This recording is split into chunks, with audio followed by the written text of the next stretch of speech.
This lecture will be presented by Catharina Stroppel from University of Bonn, where she has been a professor since 2008.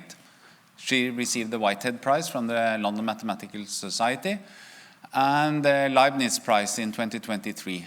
And at the last International Congress of Mathematicians in 2022, she gave a plenary lecture, which is one of the highest recognitions you can have in mathematics. So please, Catharina, the floor is yours. Okay, thanks very much. So it's really great to see so many people in honor of Masaki Kashiwara coming here. So actually, for me, Kashiwara is in many respects one of the most outstanding mathematicians I met in my whole career. And I connect with him two things specifically. One is really nice dinners in Japan, and the other one is serious mathematics. So we had a nice dinner yesterday, so we have to do the serious mathematics today. And you heard already several times in the Laudatio, for instance, that one invention Kashiwara stands for is crystals and crystal bases, crystal graphs. And I just want to give you a small glimpse on what is the idea behind it and what are we supposed to do with it. And I want to start by looking into a chemistry book, what is actually a crystal. And so chemists tell you a crystal can only exist perfectly at absolute zero temperature. It's totally rigid. And it's a theoretical ideal. In practice, it's impossible to achieve. Now I want to pass from chemistry to mathematics, and I want to start with three problems which are seemingly unrelated. You can pick your favorite one and hopefully guide through the talk. For specialists, they should pick the least favorite problem, and they might maybe learn something from it. So I start with the first problem, which comes from combinatorics. So given a partition, which is just a sequence of weakly decreasing integers, so for instance 3 plus 2, or 4 plus 2 plus 2, or 3 plus 2 plus 1, drawn here in terms of these diagrams, I want to ask the question, can we find all tableaus for a given such partition? So what do I mean by a tableau? So here I take this example, 3, 2. I want to ask the question, what are the fillings of these boxes with numbers 1 to 5, there's 5 boxes, such that it's increasing along rows and increasing along columns. So here you see a few examples depicted, 5 of them, and actually you can check easily, there is not more examples. If I go to the next partition, this 4 plus 2 plus 2, then I get already 56, so I don't want to draw them. In the last situation, you get 16. Okay, so now let me take one of these examples, such a tableau, and let's look at it. I draw it here again at the bottom, and now I want to see how it's built up by saying, let's remove the biggest number. I remove the number 5, then I remove the number 4, then I remove the number 3, I remove number 2, remove number 1, and I have nothing left. And you can check that this condition, what is the filling on this tableau, exactly means in each step I get again a partition, so a weakly decreasing sequence of integers. So now let's read it backwards. This is my tableau I want to consider, which is the same from before. I want to create it. I start from nothing, and I put the first box, you see it. I put the next box. But instead of giving you a complicated rule at which place I put this box, I just tell you on which diagonal. Like for matrices, I have the yellow standard diagonal, then I have the purple first upper diagonal, I have the green first lower diagonal, and so on. And I just tell you the first box is in the first diagonal, and there's at most one such box. The second box is in the purple upper first diagonal, and then I go on, first lower diagonal, second upper diagonal, and diagonal. And so you see, I just tell you these sort of colors for each step, and it redescribes for you this tableau. So this way of thinking is actually connected with a concept which comes from physics, namely the so-called Fock space, or people call it fermionic Fock space or semi-infinite wedge space. It goes back to Dirac, I think. So to the Dirac sea. In Dirac sea, you have particles, fermionic particles. They are drawn in blue here. And you have antiparticles, which are in white. And if I put all the fermionic particles, infinitely many of them, to the right, and the antiparticles to the left, this is what is called the vacuum state. And I build a vector space, Fock space, which is just given by vectors, which are these different states, but not necessarily the vacuum state. I can move them. And I can move them from a fermionic state in the vacuum to the left into the anti-particle situation. So I can do this step by step. So for instance, I can move the first particle, and I encode to which position I move. I move to the position 0. It's corresponding to the diagonal 0 on the other side. Then I want to have something corresponding to diagonal 1. Aha, I can move the second particle to position 1. Then I want to have something going to -1. Aha, I can move the first particle, and I can continue like this.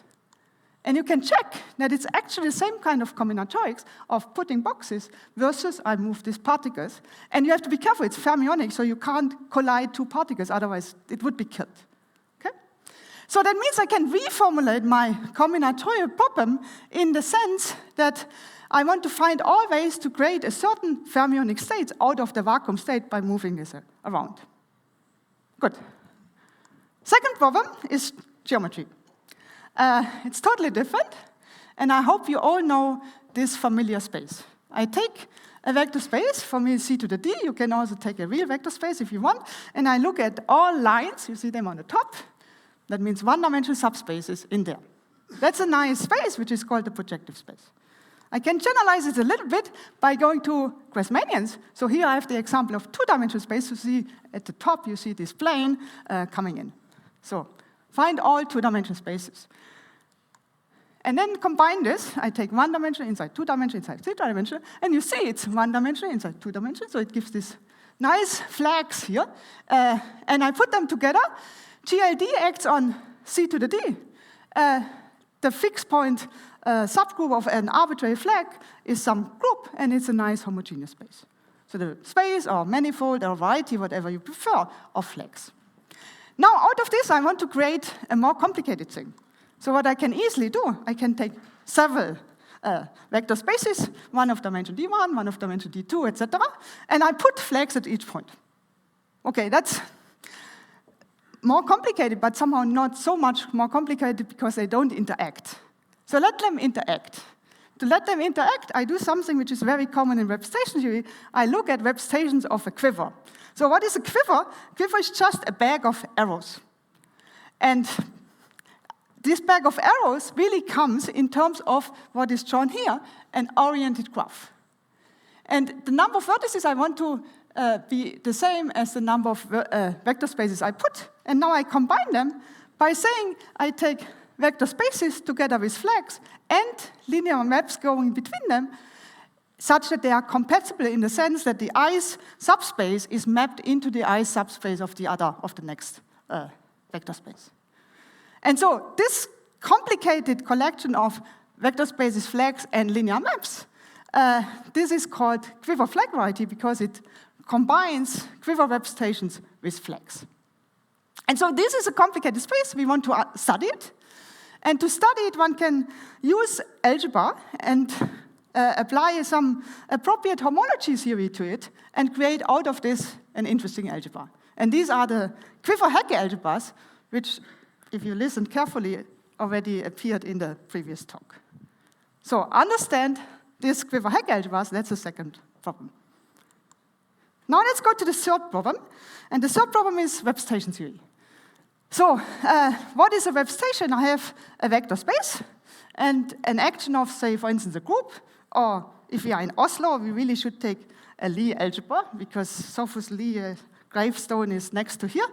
So let's take one of these standard Lie algebras, SLN or SON, acting on a vector space. So if this vector space is finite dimensional over complex numbers, in this situation, we more or less know everything. So we know the classification of these finite dimensional irreducible pieces. They are parameterized by one parameter, which is here called lambda and mu. And we know the dimension, we know character formulas, etc. But what is really hard is when we start to take tensor products. When we take tensor products, it's again a web station, we can decompose it into simple pieces, and you can ask the question which ones occur. And that's a priori a combinatorial problem, where people study just special cases for a long time. But I want to formulate it in a more web station theoretic version. So and here's the formulation. We want to find a good basis of these web stations with the action of a group or Lie algebra, which is compatible with the action and compatible with this decomposition when I do tensor products. So if you have web station theories, you can generalize this and think about endomorphism of web station. You would see the projections onto the summons. You can ask this whether two web stations tensor together are isomorphic to the opposite tensor product. This is related to lots of things like R matrices, actions of braid groups, etc. And then you can also go to more complicated situations of so-called non-simple cases where the decomposition is extremely difficult. So examples are, for instance, supergroups or quantum affine algebras. I don't want to get into that, but I want to talk about this question: can we find good bases compatible with action and decomposition? So these are three problems, totally unrelated. And now I want to say a little bit more about this basis problem. And so this is somehow a little bit a motivation behind, at least for me, Kashiwara's definition of crystal basis. So let's look at this example of the Lie algebra SL2. Concretely, this is 2 times 2 matrices of trace 0. So it has a basis given by E, F, and H, and you can easily calculate that H is the matrix commutator of E and F. And so often, Lie algebras act by differential operators on vector spaces. So here's an example. I can act on polynomial rings in 2 variables by these operators E, F, and H. So E just acts by taking the derivative with respect to y, multiply with x. F does the opposite, derivative with respect to x, multiply with y. And H is just the commutator. And you can easily see that these operations preserve the degree of a monomial. Here I wrote down all monomials of degree n, and each of them spans a one-dimensional space, which is an eigenspace for this action of this H. This is an easy calculation you can do. And then what you also see, when I take, for instance, F, I decrease the exponent of the x, and I increase the exponent of the y by 1. Okay? So I map this guy to here and to here, etc. But there are some scalars appearing, of course. When I take the derivative, I get a scalar in front. So let's think about these scalars. So if I slightly renormalize my basis vectors with these factorials, then I nicely have that the first basis vector goes to the second, this goes to 2 times the next, and then 3 times, etc. And E does the opposite. And now, a good basis is, for me, a basis where we have a basis vector and an operator which sends this basis vector to basis vector or to 0. So we are almost happy except of these scalars. So we want to get, ideally, totally rid of these scalars. They should be all 1. And so here's the trick. If I look at the top, so this is somehow the situation we want to have. I go from a basis vector to a basis vector or to 0. If I take the top vector, then you can go, say, r steps down. And the problem is you pick up a factor r factorial. And I just say, okay, let's remove it by introducing these funny operators f to the bracket r, which is just a renormalization. And doing that, Kashiwara introduced Kashiwara operators, which are just some kind of renormalization, which send a basis vector to the next basis vector via this f tilde, and E tilde just does the opposite. And in this way, we found a nice basis of our web station, which is compatible with these Kashiwara operators. So that's the ideal situation. Now, you can say, okay, SL2 is very small. It's the smallest Lie algebra one can think of, which is not abelian. What about bigger Lie algebras? So here I drew for you 4 times 4 matrices. They form a Lie algebra via the commutator. And you see there is at least these 3 nicely embedded SL2 sitting there. And so we would like to solve the problem simultaneously for all SL2s at the same time. So here, it's in bigger. Can we solve it? And the answer of Kashiwara is the following. Such a basis exists for any finite-dimensional representation of a finite-dimensional semi-simple or reductive Lie algebra, so like SLN or GLN, simultaneously for all of these SL2s. So we are happy, but here is a catch. This is saying that we have to set Q equals to 0. And we don't know what Q actually means. There were no Q coming into the picture so far. So we first have to make sense out of this. And it sounds a little bit like in the chemistry book. We just go to some kind of crystal limit, which somehow goes to temperature absolutely 0.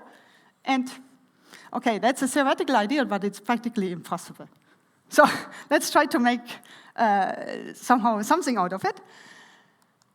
So here's the idea, how one might want to think about this. So let's start with normal temperature. For me, this is Q equals to 1. Then I want to ideally include some parameter Q, which I think of temperature. And then afterwards, I want to set Q equals to 0 to get to a crystal limit. So for people who know a little bit of Lie theory, you take your Lie algebra, you assign to it the universal enveloping algebra, then you deform this algebra, including a parameter Q, and then afterwards, you have to make sense of setting this Q equals to 0. So that's the rough idea, going from normal temperature via arbitrary temperature to 0, absolute 0 temperature. And so I try to formulate now for you one of the very intriguing, but also technically difficult definition of Kashiwara, I mean the definition of a crystal basis. So we start with M, a finite dimensional representation of your Lie algebra. You can take your SL2, which we had before. And what we want to have a basis, B here, which is compatible with all these Kashiwara operators. Now I have many of them, for every SL2, another one. And it should send a basis vector to basis vector or to 0. It should be compatible with weight spaces. Before, these weight spaces were just the eigenspaces for this operator H. And whenever I do something with F, go from one basis vector to the other, E should do the opposite. This is what I want to have. But if you try to do this, you will very quickly see this is just not possible. It's not compatible. And so here is Kashiwara's idea. So first of all, one introduces a Q deformation of this theory. And this actually goes back to a famous work of Trinfeld and Jimbo in the 80s, where they invented the so-called quantum groups. So my representation is not over complex number anymore, but over rational functions in Q, and everything depends on Q. So and this happened in the 80s, and the amazing thing, just a few years later, Kashiwara understood this whole theory and immediately generalized it in terms of going from Q, this arbitrary temperature, to Q equals to 0. And here is how it goes.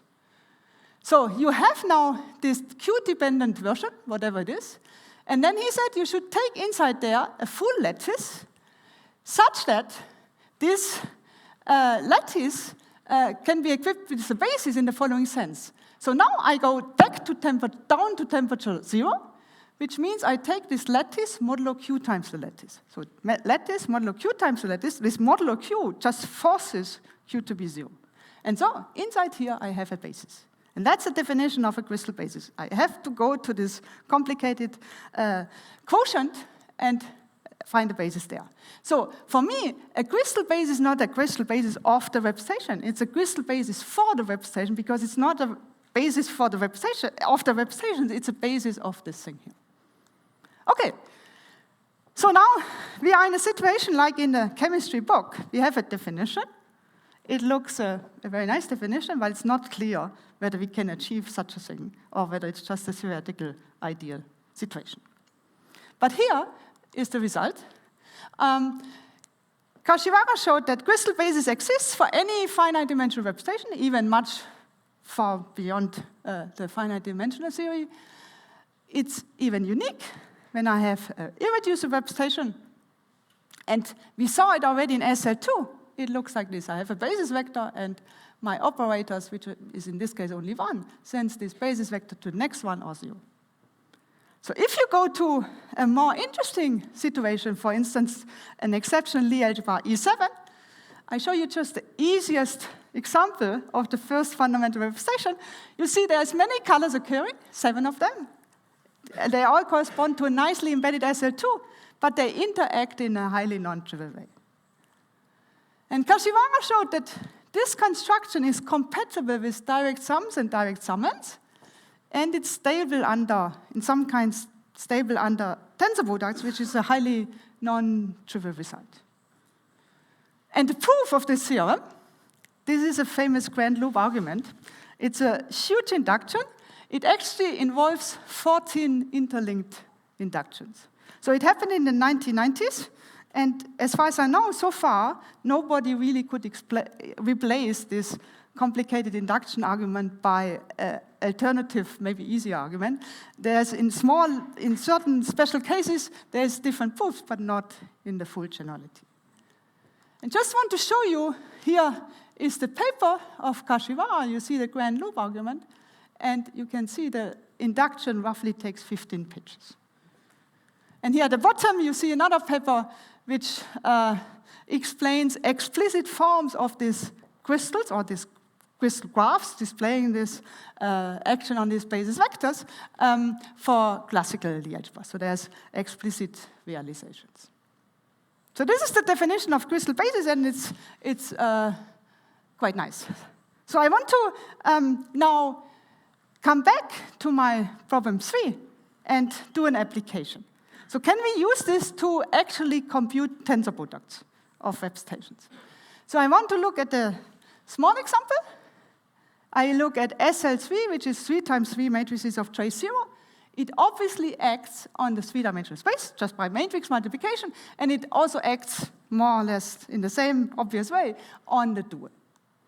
So now take this 3-dimensional representation, take the dual, tensor them together, you get a 9-dimensional space, and I want to decompose this as a representation. And now I show you how this goes with these crystals. So I draw the first representation, which is my standard C to the 3. I draw the corresponding crystal basis in this graph here. So with first and second Kashiwara operator, 3 vertices, it's 3 dimensions. And then here, this is the other representation. And then tensor them together just means I take more or less the product of the graphs. But I have to be careful. I have to put the arrows in a specific way. If I would just take the stupid product, tensor product rules would be extremely easy. And then Kashiwara gave us a rule, which I don't want to spell out, but it's an explicit algorithmic rule, how to put the arrows. And in this example, you get this picture. You see there's 2 components, and these 2 components means I get exactly 2 summands in the decomposition, and one is a single vertex, which corresponds to a 1-dimensional trivial representation, and the other one is the 8-dimensional complement. And so this rule works in absolute generality, and if you think back to this E7 example, it might be pretty huge to compute it, but it's an algorithmic way. And so somehow it's pretty amazing that after so many attempts of people trying to actually solve this tensor product problem, that Kashiwara could solve it in such an elegant way. So let me also go back to problem 1, where I had this Fock space. If you look at this again, it looks like I have basis vectors. These are these partition or fermionic states in my Fock space. And I have operators which take a basis vector to basis vector or to 0. And it looks very much like the combinatorics of a crystal basis. And indeed, Misra and Miwa could show that this is a shadow of a crystal basis with the Kashiwara operators being these colored operators. It's a famous one called L infinity, B infinity, because it's an infinite dimensional space. And it was somehow leading some new work to new work, generalizing these Fock space constructions to other types. Okay, so now this infinite dimensional example of a crystal basis leads to maybe the following question. So if I go back to the SL2 situation, I had these irreducible representations which were coming from this action of differential operators in polynomials. I looked at degree n and can ask the question, if I look at degree n and then at degree n plus 1, n plus 2, n plus 3, etc., is there something in the limit which controls everything at the same time? So for representation series, every irreducible finite dimensional representation is a quotient of such a UQ minus. And so we want to lift this on the crystal level. And this is what Kashiwara did. So he showed that there is actually also a crystal basis for this universal thing, and I call this the universal crystal basis. And so you can, if you put this together somehow, we have solved completely the situation at temperature 0 in the crystal limit. Okay, but now you go back to the chemists and you ask them, if I have achieved the crystal, what is the next thing I have to do? And they tell you, I actually asked them, they tell you, then you have to go back and you have to get every temperature back. You have to be able to see everything from the crystal. So we want to melt this crystal. Let's do this. And so we can ask the question, is there actually a global basis of this Q deformation due to Trinfeld and Jimbo, this Q, somehow every temperature encoding irreducible representation, is there a global basis? And he proved that this exists, and it's a basis which, when I said Q equals to 0, and it's actually now a basis for the representation, when I said Q equals to 0, it gives this crystal basis, and it's up to some fixed point of involution, it's a unique thing. And then you can combine the two things, and actually there is a global universal basis of this UQG minus, which controls all the finite dimensional representation theory, both at the crystal limit as well as in the quantum Q deformation situation. So I would call this the perfect result. And I think we should write a new chapter in the chemistry book saying mathematicians, and in particular Kashiwara, actually can solve the problem and can do much better than chemistry. Okay, good. So now, let's take this result and let's ask the question, can we compute this global basis? So we have it constructed now theoretically, but how does it look like? And in fact, it turned out that it's highly non-trivial, and it also became clear because Lustig constructed this basis parallel, he called it canonical basis, using very different methods, namely perverse sheaves and related things. So we might see some of this later today. And this already showed that base change matrices might be connected or are connected to Kastan-Lustig polynomials, which are known to be very difficult polynomials. So if we go back to this Fock-space situation and ask in this case, what is the base change matrix, we can make this problem a little bit more difficult by giving you a prime number p, and I count the diagonals modulo p. So I say the fifth diagonal for p equals to 5 is equal to the 0 diagonal. And if I do this, then actually in this situation, the base change matrix is actually affine Kastan-Lustig polynomials, and it's connected to representation theory of Hecke algebras at roots of unity. So in this case, fifth root of unity, and this led to a big new theory at that time, Lascaux-Leclerc-Thibault-Arrighi theory. So if you want this understanding of this global basis is a very complicated, sophisticated new way of tableau counting. Okay? So now, having this global basis, it led to another development which happened in around 2010, namely categorification. So these inventions paved, for me at least, the way to categorification. So let me give an idea what categorification is supposed to be. We saw already examples in the last talk. So categorification actually is already built into Grothendieck's work in some sense. Namely, what Grothendieck did is he took an abelian or additive category, which we want to understand, and he assigned to that an abelian group called nowadays the Grothendieck group. So one should know that it forgets quite a lot of information going from the category to the group, but it also keeps some information. It's a reasonably good invariant. So there's, of course, in particular in Norway, are quite a few people who spend their life on computing the Grothendieck group associated to a category. That's a non-trivial problem. So what does categorification do? Categorification is somehow working against Grothendieck, so it goes the opposite direction. We have given a abelian group, and we ask the question, does it occur as an example of a Grothendieck group? And so why do we want to think about this? So in the context of this talk, one motivation is, given an abelian category, often one has a sort of preferred objects in there, so simple objects or indecomposable objects. You can go down via this Grothendieck construction, and it gives you a Grothendieck group with a distinguished basis. So now if I have given my universal UQG minus, which comes with Kashiwara's global basis, we can ask the question, can we lift it up, and does this basis come from something natural? And just for specialists, so I get the Q in by putting a grading upstairs. And so we want to find now a category with a given Grothendieck group, namely this guy here.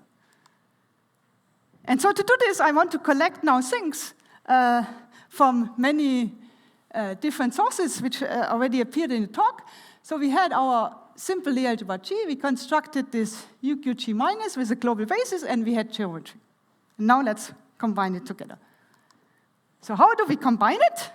If I have a simple complex Lie algebra, then you learn maybe in the first course on Lie algebras that it's classified by Dünkin diagrams. So here is a Dünkin diagram. That's just a graph, and not oriented graph. Now I orient this graph in any way, whatever you want. And now remember how we did this geometry. In this geometry, which we constructed, we had flags, phases of flags, which were glued together using the data of a quiver. So here we have a quiver. So that means we can look at this quiver flag variety, which was a combination of flags and quivers to a complicated variety. And to this complicated variety, we assign a so-called Quiver-Hecke algebra by taking homology, or because it was introduced by Romanov, Lauda, and Rouquet, a KLR algebra.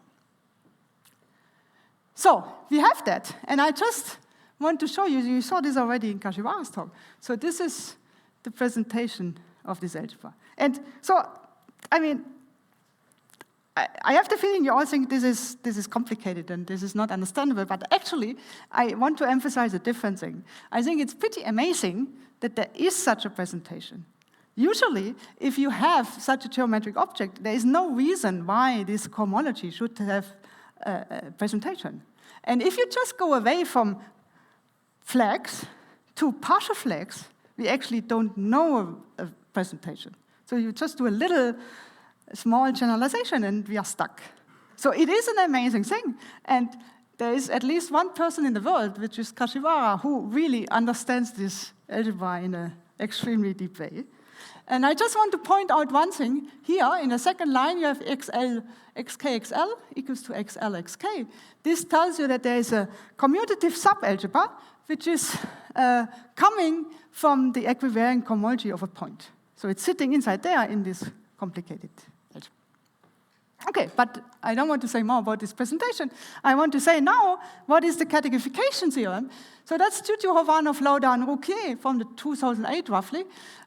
So they say this UQG minus can be really realized as a Grothendieck group, namely as a Grothendieck group of this category of projective objects over this complicated Quiver-Hecke algebra. And why is this interesting for us here in this talk? This is interesting because the global basis which Kashiwara constructed on this way corresponds on the other side to indecomposable objects. And so it's something God-given, and so this global basis is absolutely God-given. Yeah? So formally one has to view everything integrally over Z, but I don't want to somehow get into this. Okay, so we have a nice categorification theorem of this universal UQG minus thing with the global basis. And now we can play back the situation which we had at the beginning. Namely, at the beginning, we were starting with irreducible representation, not depending on Q, and then we went up, and now we want to go the opposite direction. Can we somehow take the categorification of that and get a categorification of this thing in a compatible way with all these suggestions? So we categorified that by realizing it via coordinate group, and we want to categorify this. So that's the question. And there was a famous conjecture due to Hovanov and Lauda. They said, this should be really categorified by just taking modules over a quotient of this Quiver Hecke algebra. And this quotient, of course, should depend on lambda, which I have on the other side, this parameter. And this quotient is just given by quotienting out a certain cyclotomic polynomial, depending on this lambda, from this polynomial ring which I had embedded in this big Quiver Hecke algebra. And so several people worked on this, including myself, and we didn't get very far. So we could do it in type A, but then we got stuck.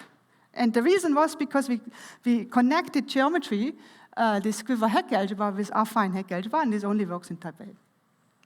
And then Kashiwara came, and he immediately wrote he wrote these two papers, and they completely settled this conjecture in full generality, much more general than what people ever expected, namely for generalized Kac-Moody algebras. So they realized this irreducible representation together with the global basis as a coordinate group of these projective modules over these quotient rings.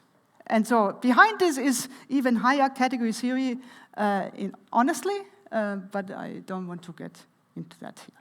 And so that's somehow the best result one could expect, I think, in this direction. So what maybe, for people who don't know categorification, why would we care about categorification? I just want to mention two things. So one thing which turned out to be extremely useful and really pushed the field was, if you are interested in knot invariants or related things, topological invariants, doing this process of categorification could refine these invariants. So for instance, Jones polynomial categorified somehow is much better than the Jones polynomial itself. The other thing which people usually don't know is having two categorifications of the same thing, one can sometimes prove uniqueness, and in this way get equivalence of categories in a totally unexpected way. And to find such connection, one often does exactly what we did today. We look at bases, we look first at the combinatorics of these bases and expect then that two different worlds are maybe connected via categorification, and then one proves a categorification result. So this is really something which is extremely powerful.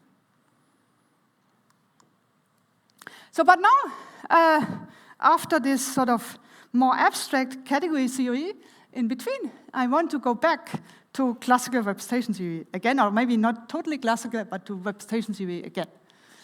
So I want to ask again this question about tensor products of representations. So we have here L lambda and L mu, and I ask the question whether L lambda and L mu isomorphic to L mu tensor L lambda.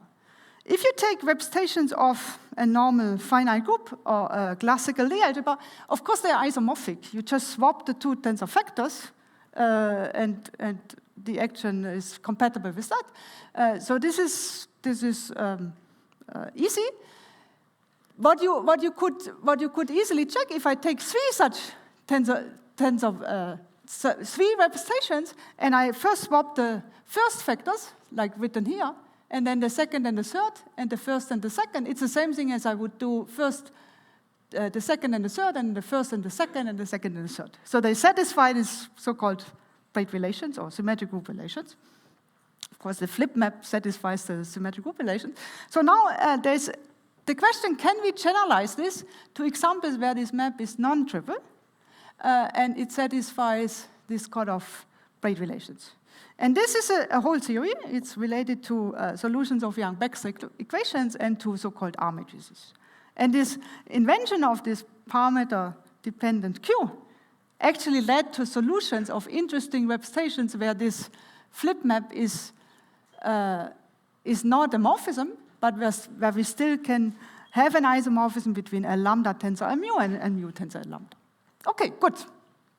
So now, let's make it a little bit more complicated and look at the following situation.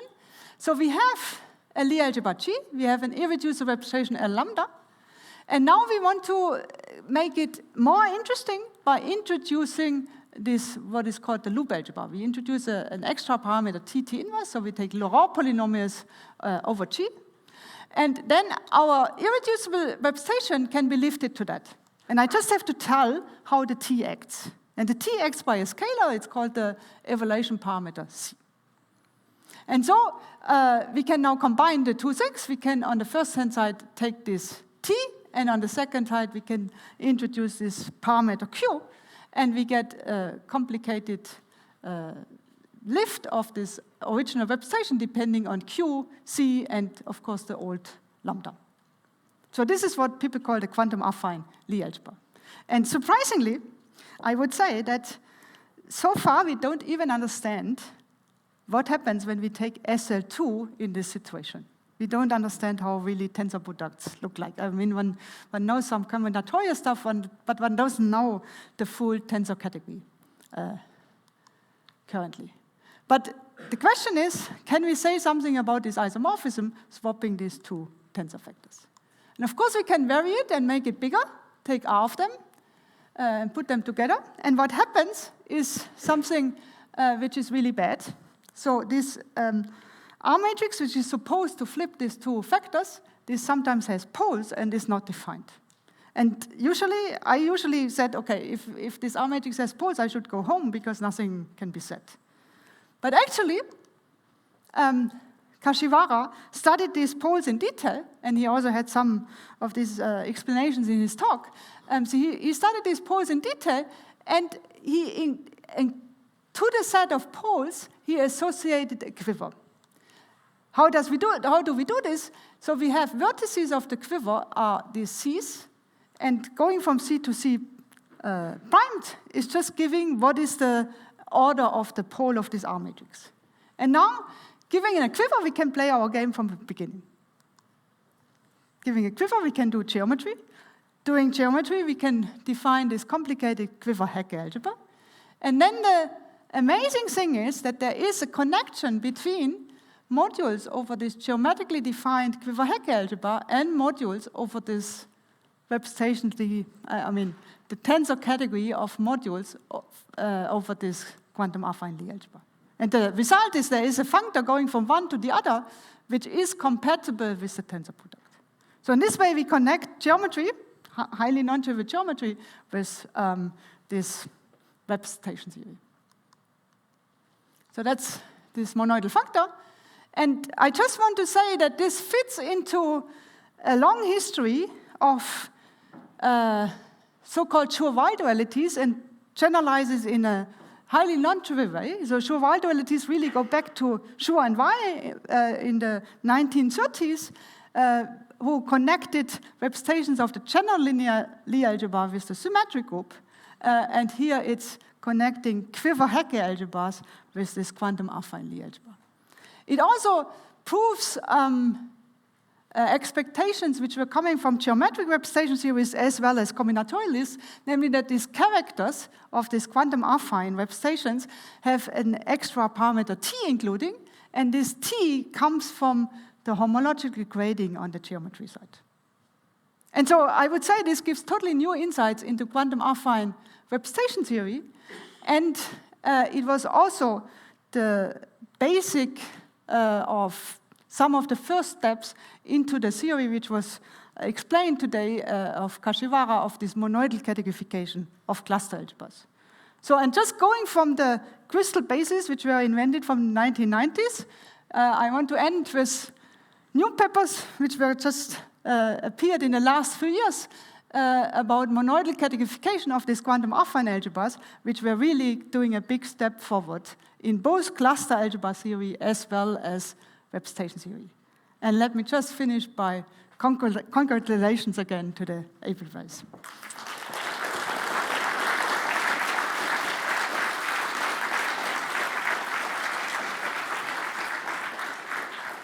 Thanks a lot, Catharina. It's now open for questions or comments from the audience.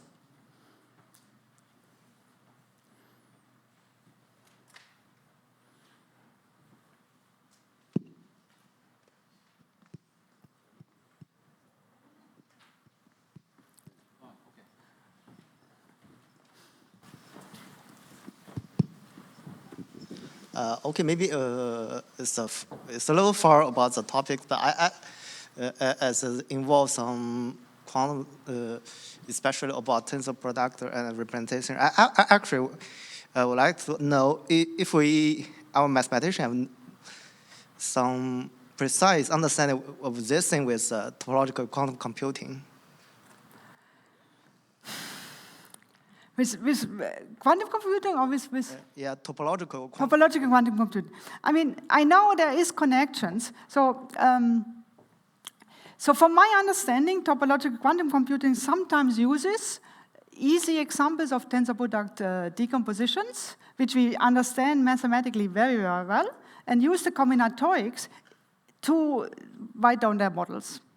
I don't think that it goes at the moment in the opposite direction, that we can understand tensor products using these theories. The other connection, I think, is if one has tensor products of representations, one might want to ask the question, what are morphisms between such tensor products? And then topologists and also representation theories sometimes draw this in terms of so-called string diagrams. So for instance, if I do this flip map, I have a crossing.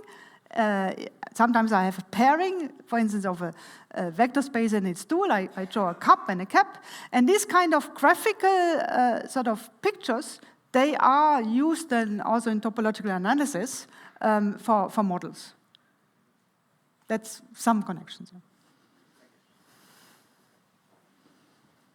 Further questions or comments?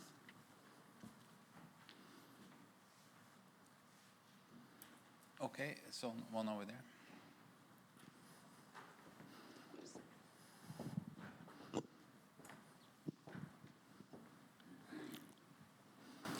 Thank you. So in this beautiful talk, you had a lot of nice illustrations, and my comment is just on one of them. I think your flags should be triangular, not rectangular, because a mathematical flag starts with a one-dimensional thing, then a two-dimensional thing, then three-dimensional. So. Yes, thanks.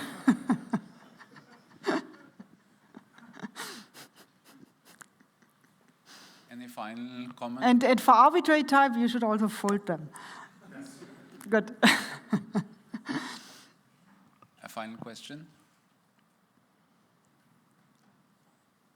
That does not seem to be the case, so let's thank Catharina once more.